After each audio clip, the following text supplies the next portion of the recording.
Sourate 2, la vache 26. Si Dieu l'avait voulu, ceux qui vinrent après eux ne se seraient pas entretués, alors que des preuves indubitables leur étaient déjà parvenues. Mais ils n'étaient pas d'accord. Certains parmi eux ont cru, et d'autres furent incrédules. Si Dieu l'avait voulu, ils ne se seraient pas entretués. Mais Dieu fait ce qu'il veut.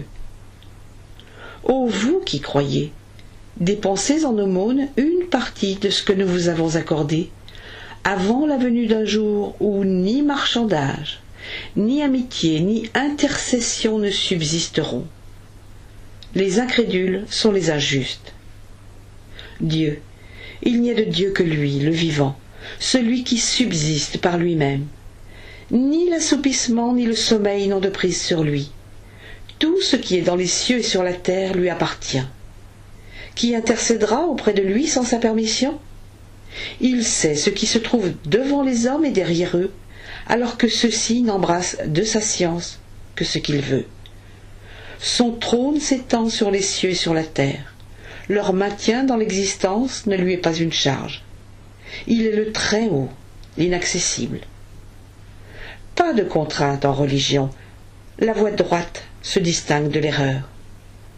Celui qui ne croit pas au Tagoud et qui croit en Dieu a saisi l'anse la plus solide et sans fêlure. Dieu est celui qui entend et qui sait tout. Dieu est le maître des croyants. Il les fait sortir des ténèbres vers la lumière. Les incrédules ont pour patron les Tagouds. Ceux-ci les font sortir de la lumière vers les ténèbres. Ils seront les hôtes du feu, où ils demeureront immortels. N'as-tu pas vu celui qui a discuté avec Abraham au sujet de son Seigneur, parce que Dieu lui avait donné la royauté? Abraham lui dit: « Mon Seigneur est celui qui fait vivre et qui fait mourir. » Il répondit: « C'est moi qui fais vivre et qui fais mourir. » Abraham dit: « Dieu fait venir le soleil de l'Orient. Fais-le donc venir de l'Occident. » Celui qui ne croyait pas fut confondu. Dieu ne dirige pas le peuple injuste. Et celui qui passa auprès d'une cité, celle-ci était vide et effondrée.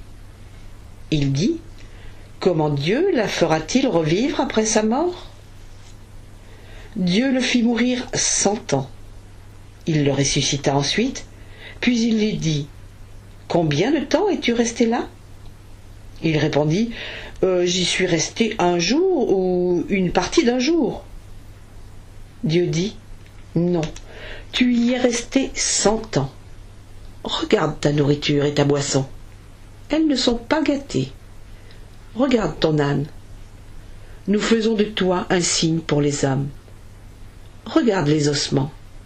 Voilà comment nous les réunirons, puis nous les revêtirons de chair. » Devant cette évidence, l'homme dit: « Je sais que Dieu est puissant sur toutes choses